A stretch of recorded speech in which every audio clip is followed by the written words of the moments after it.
You're listening to The Continuing Adventures of Billy Barbarian, written and read by J.R. Murdoch. For more information, please visit ofgnomesandDwarves.com or jrmurdoch.com.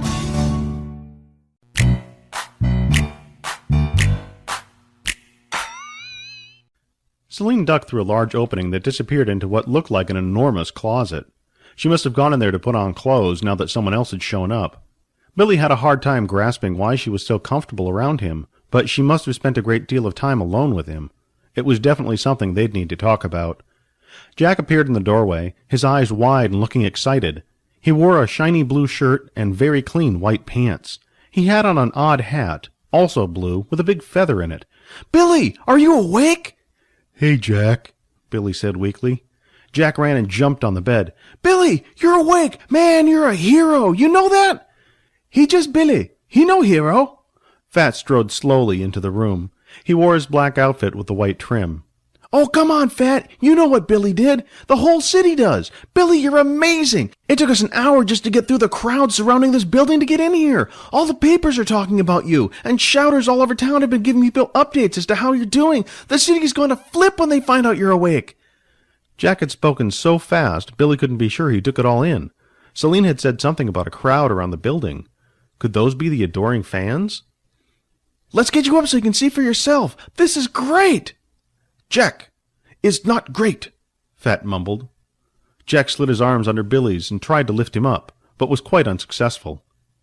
"What are you doing? That hurts," Billy complained. "But Billy, you gotta see this. It's amazing. I've never seen anything like it. Come on, Phat, help me get him up." "Leave him alone." Celine walked back into the bedroom wearing a green sleeveless gown and putting her hair up. "He's in no condition to go anywhere.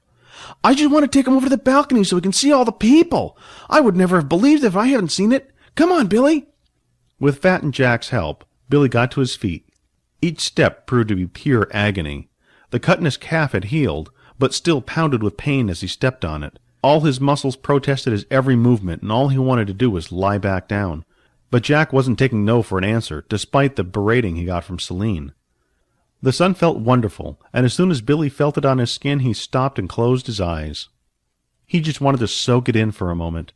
Jack didn't say anything, and Billy could hear it. A soft murmuring like a distant crowd, almost like the sound from the stadium, but more distant. "You're gonna flip when you see this, Billy. You really are." Jack nudged Billy closer to the balcony. Billy looked down into a mass of people that he couldn't grasp. He had seen the street from the ground, and he'd seen it from the top of the tower in the evening, but during the daylight hours it was quite different. It was also quite different with all the streets jam-packed with people. Vendors forced their way through the throng of people, selling their wares. Mostly food, but Billy saw other items being sold as well. A shriek wailed up from the crowd. Billy feared someone may have been burned or run over by a vendor, but he saw a woman pointing skyward. Billy looked up, but he only saw more sky. More screams and yells rose up from the crowd. Billy scanned the crowd to see what could be happening. With so many people packed into the streets, any number of things could go wrong, and he wouldn't want anyone to get hurt if they were all just waiting to see you. That's right, Billy. Each and every one of those screams is for you. They love you. "Love me?" "Wave. That's what they want. They all want to know you're all right." Billy waved to the crowd. More screams erupted from below. Billy could swear the screams were of pain, but he could make out no sign of violence happening. The crowd surged and arms flailed in response to his wave. They were all just waiting to see him. A wave of dizziness overcame him. Phat and Jack tried to hold him up, but he fell to the ground.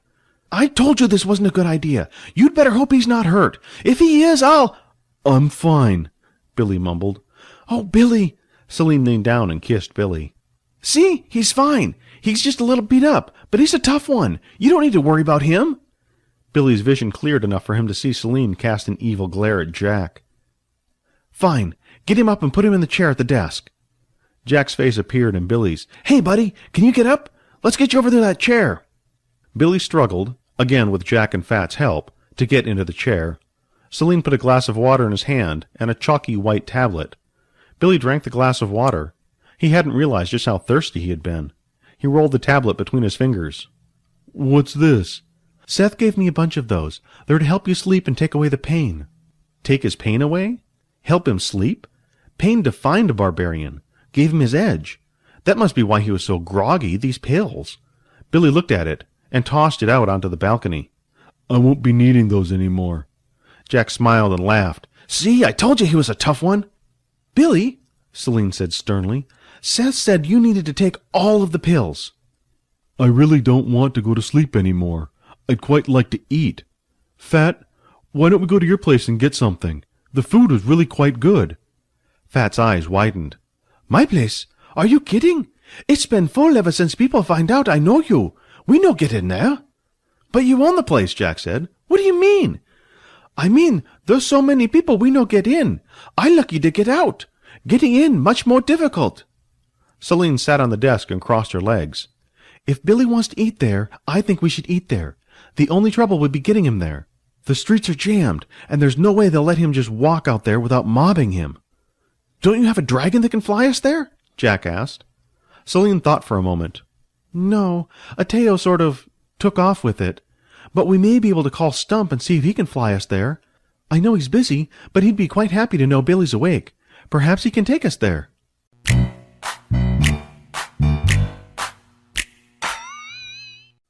After calling Ronald Stump, Celine had changed into a more appropriate dress, a long silvery gown with sparkles and a low-cut neckline, with her shoulders covered up with rabbit fur. She'd even managed to convince Billy to don a pair of black trousers and a sky-blue linen shirt. She protested strongly when he wanted to take his axe, but he did get her to agree to allow him to take his dagger. Phat and Jack were already dressed for the occasion. Billy was surprised to discover that his penthouse had access to the roof. It made sense, though, when he saw Stump's dragon parked there with the pilot at the bottom of the stairs waiting. He bowed and tipped his hat when he saw them arrive, and the dragon gave a small snort from its long black snout. "Mr. Stump awaits for you inside," the pilot said as he motioned for the party to ascend the stairs to the cabin on the dragon's back. Billy had visions of his first taxi ride flash through his mind, and he wondered how different being on the back of a dragon would be. He'd always thought of dragons as conquests, and beasts to kill to feed the village. He'd never imagined them as transportation. "This one looks even better than King Seth's," Jack commented. "What does it feel like?" asked Billy. "Oh, Billy, buddy, you're gonna love this. I've flown before, but never on a dragon. It's so smooth." "How much is it like a taxi?" "About as much as a rowboat is like a schooner." Billy had never been on a rowboat, or a schooner, whatever a schooner was, but he had to assume that Jack wouldn't lead him astray. It had taken Billy several minutes to ascend the stairs to the roof, but those were stable and didn't move. Each breath the dragon took caused the steps of the cabin to sway and move. He felt as if the dragon was watching him, and inhaling or exhaling each time he tried to move, and he had to stop and wince as pain flared anew. He was glad the rest were patient, all save Phat, who sighed several times as Billy had to stop. He eventually made it to the top of the stairs, but no longer felt as hungry as he had when he started. At least he'd be able to find a seat and relax. For that he was thankful. But looking into the cabin, he feared to sit on anything. Everything was black and gold and marble and lavish. The cabin, despite being smaller, made the penthouse look quite inexpensive by comparison. It was obvious that no expense was spared in the creation of this cabin. From the gold-trimmed bar set in the far wall, to the leather couches, to the marble pillars that seemed unnecessary and out of place. The floor had marble tiles inlaid with gold stump symbols, and the ceiling tiled with gold leaf mirrors. Billy felt dizzy and swayed.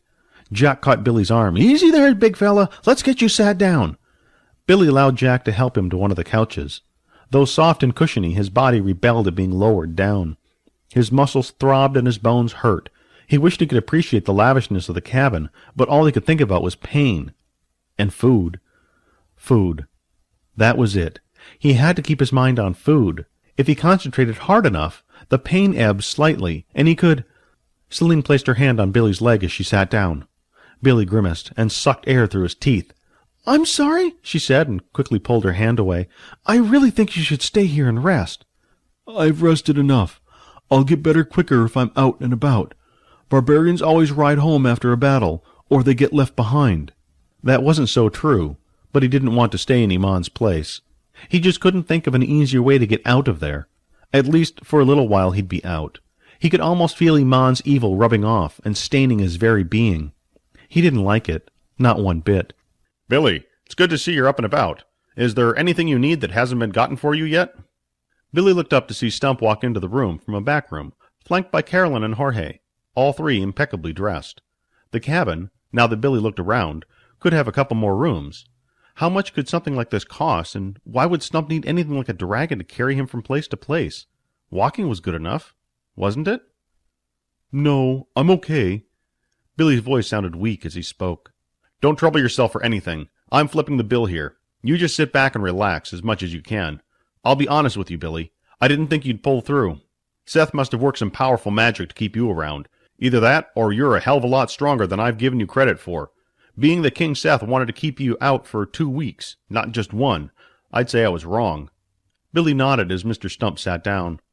Carolyn and Jorge took seats at the far end of the room and just watched. Billy wondered where the rest of the entourage that he'd first seen with Stump had gotten off to. Perhaps the dragon could only carry so many. Anxiety grasped Billy as he heard Stump say, "We're ready to go," and the pilot closed the door to the cabin. "Yes, sir, Mr. Stump. Destination?" "We're headed to the Phat Cao. Do you know how to get there?"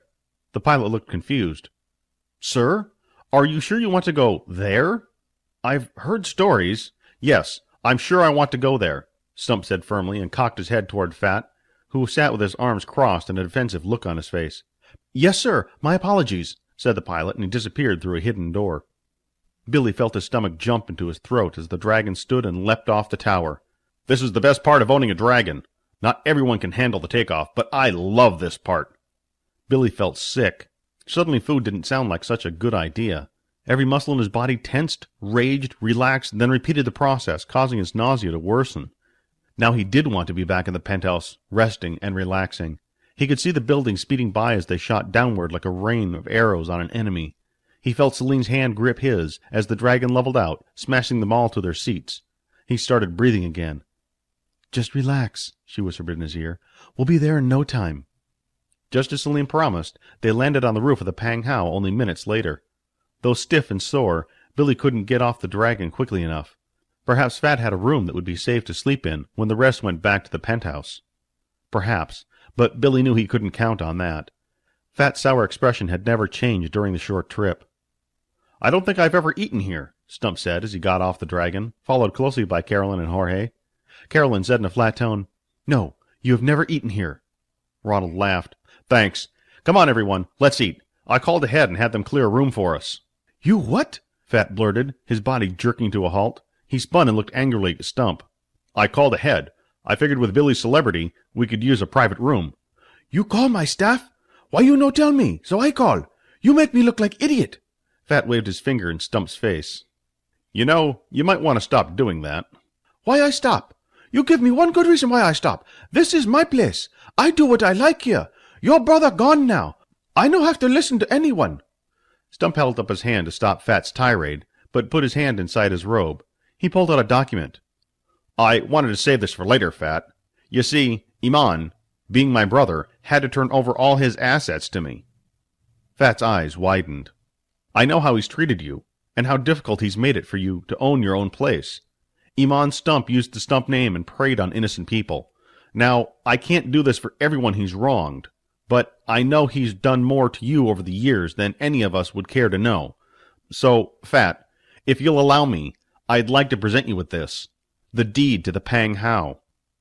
Phat's jaw dropped, and he stood silent for several long moments. I don't know what to say. Thank you, Mr. Stump. Come on, there's an empty room. Dinner on me."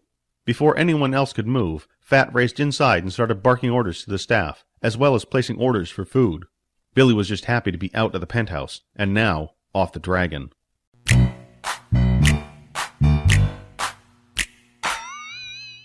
Billy couldn't eat with his usual gusto, and found himself mostly fidgeting with his food and longing for his axe and pack. He kept thinking he should just leave and head back to the north, but he knew his mom wouldn't like that if he did. She said there was adventure here for him, but eating dinner wasn't an adventure. Even though his body would take weeks more to recover, he longed to be on his way to the next adventure. Phat busied himself with making sure Stump and his assistants were fully attended to. Jack, Celine, and Billy all benefited from the constant attention at their table, but Phat gave his attention to Stump. "Billy," Celine said softly, leaning in closer to him, "is everything all right?" He didn't want to tell her anything that might upset her meal, but on the other hand, he felt he needed to confide in someone.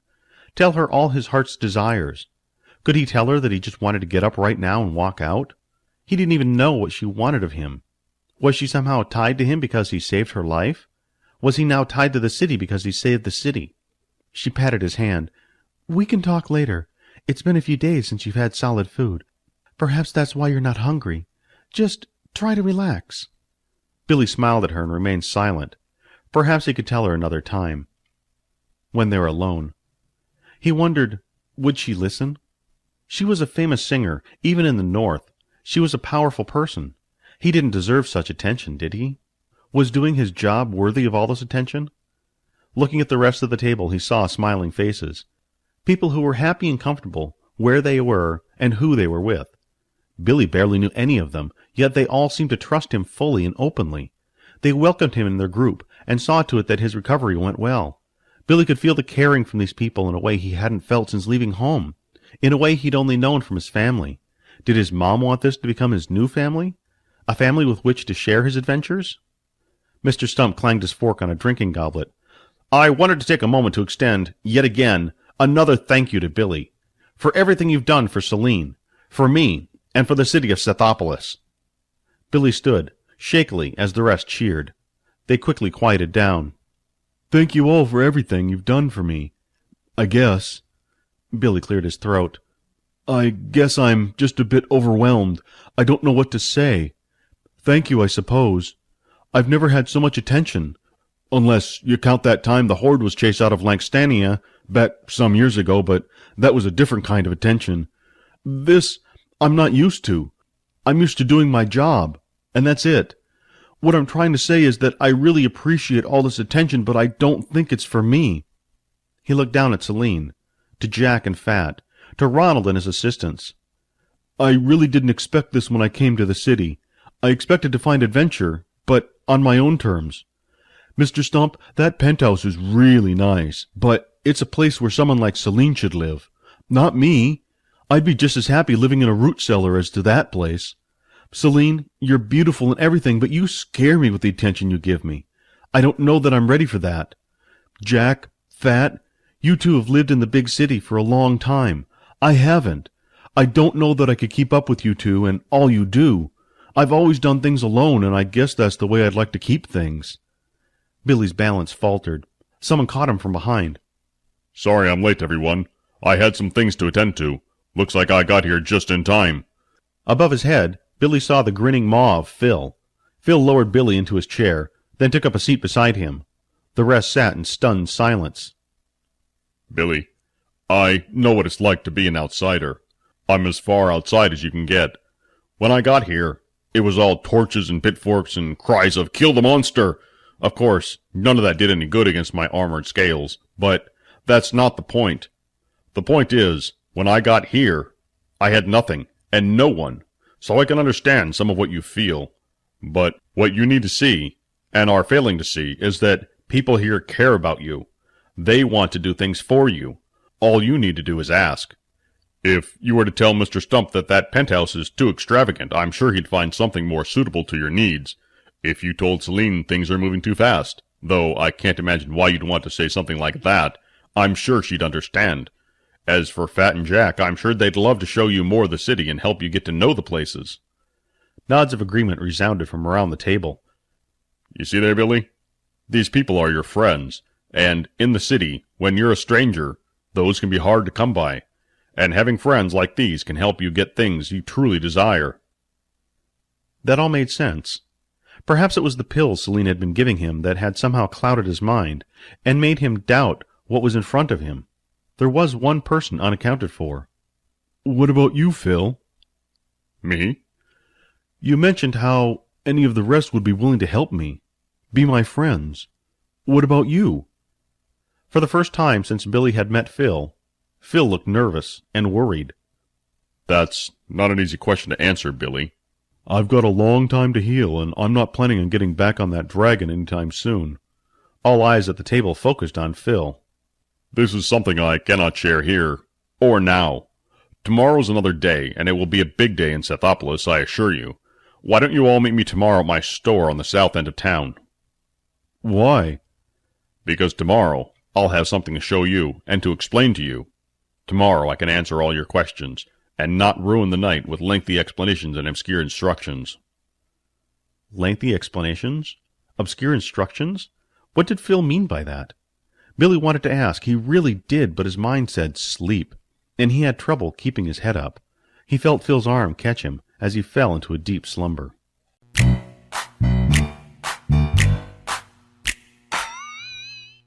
He didn't hear any noise in the room other than his own breathing, and had to assume he was alone.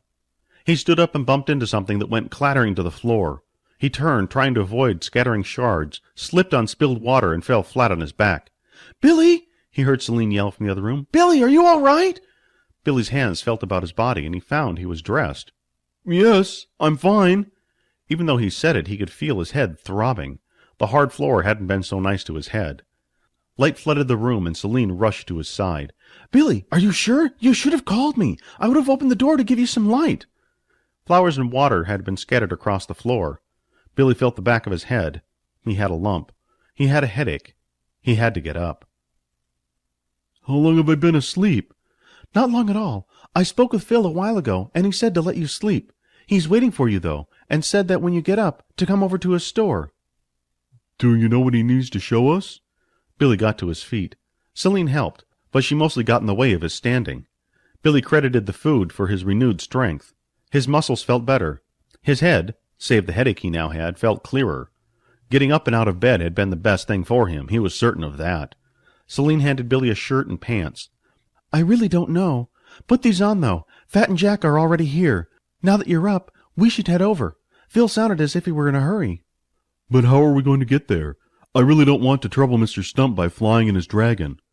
Actually, Billy didn't want to fly in a dragon again. He hadn't enjoyed the experience the day before, and had no desire for a repeat performance.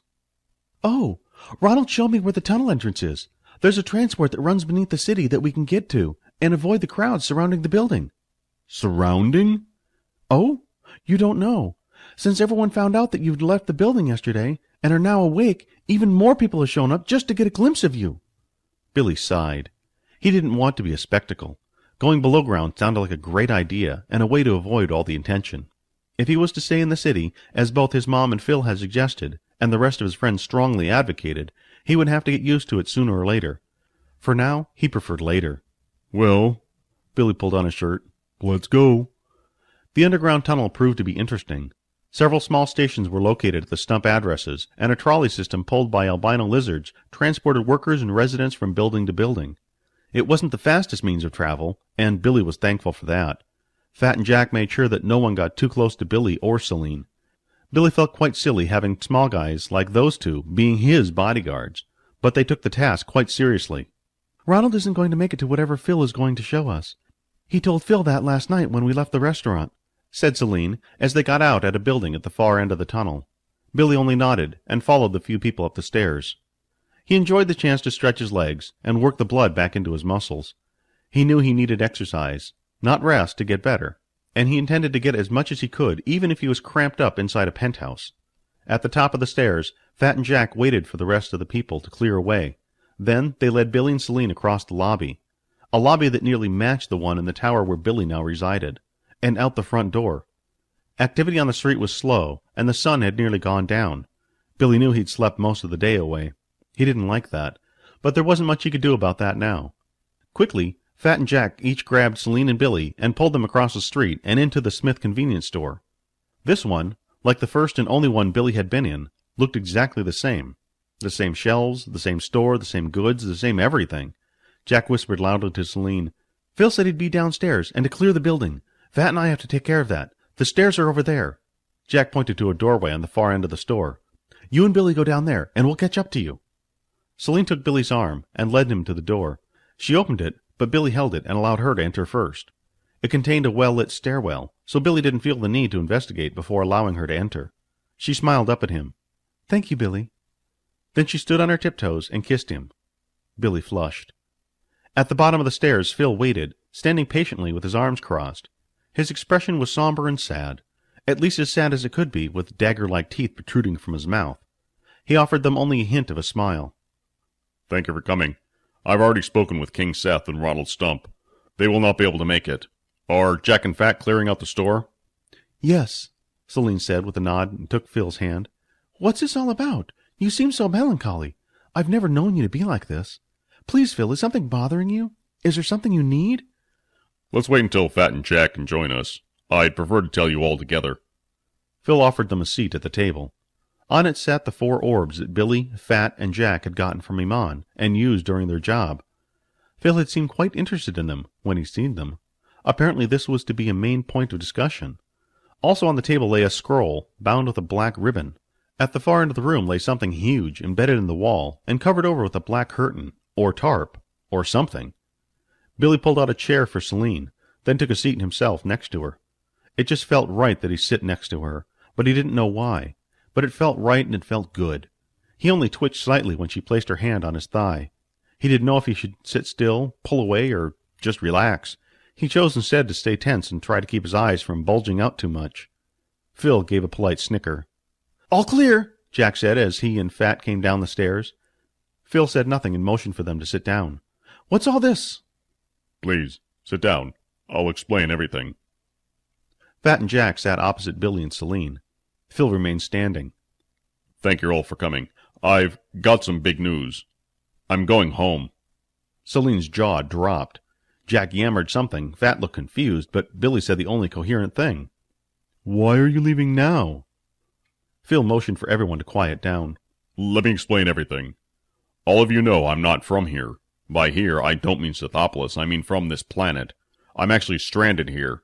When I saw the stones Iman had used, Phil motioned to the stones on the table, I knew I finally had a way to leave. I could think of nothing else but leaving since I saw them.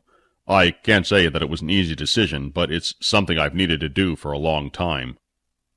Looking at Billy, Phil said, I know what I said to you last night must seem hypocritical of me. What? By telling you to stay among friends, and then me, up and leaving so suddenly.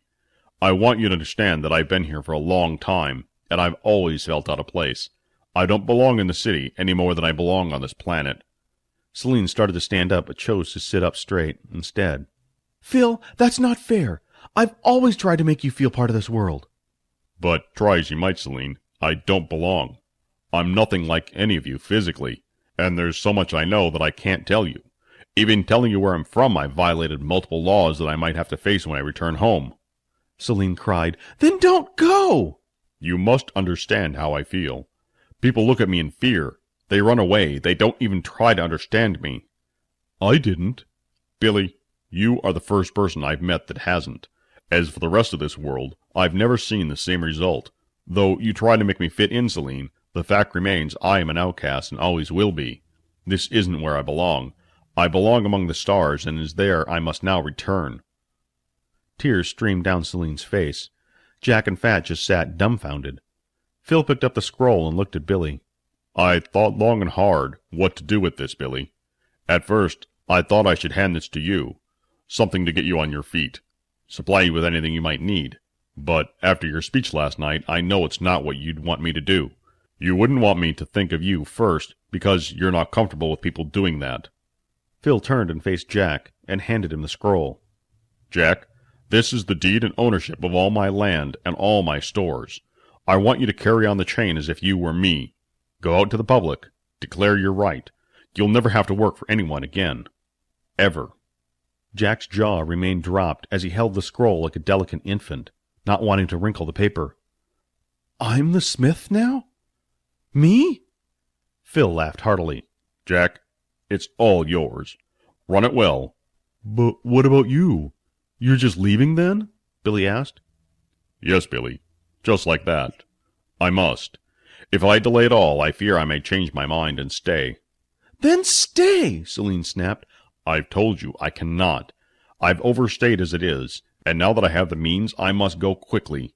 Jack, I must apologize to you now. You'll lose just one store. This was the first one, but it won't be the last. Take some of the money in the bank accounts that I've changed over to your name and rebuild this very site. I don't understand, Jack said, looking befuddled. Phil only stood up and walked over to the black tarp and pulled it free. Beneath was something that none of them could identify. It looked like a boat of some kind, but completely enclosed. This is my ship that I'll sail back to the stars. Unfortunately, when I crashed, it embedded itself into the ground. I claimed the land of my own and built a house over it. That house eventually became the Smith line of stores as the city grew and spread. I'm afraid that once I leave, it will level the store. Jack's eyes widened in understanding. Oh! Oh, indeed. Phil scooped up the 4 orbs from the table. It is time. Celine sprang from her chair and hugged Phil. He returned the hug and said, I must go. You know that I cannot stay. She sniffed, I know, and she turned and ran back up the stairs. Phat said nothing as he shook Phil's hand and left. Jack merely said, Thank you, and goodbye. Billy found himself alone with Phil. Someone he could understand. Someone he could look up to. Literally. Thank you, Phil. Billy, you'll do well in Scythopolis, if you only give it a chance. And don't be so quick to dismiss Celine either. She's fallen hard for you. I've known her since she started her career, and she's not a fickle one. Embrace what you've been given, not only by her, but by Mr. Stump as well. You've a fine set of friends there. You're a lucky man. Billy shook Phil's hand and looked into his beady black eyes. I am.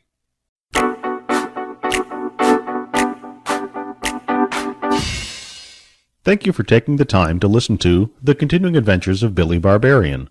For more information on this book and its author, please visit ofgnomesandDwarves.com or jrmurdoch.com. And again, thank you for listening.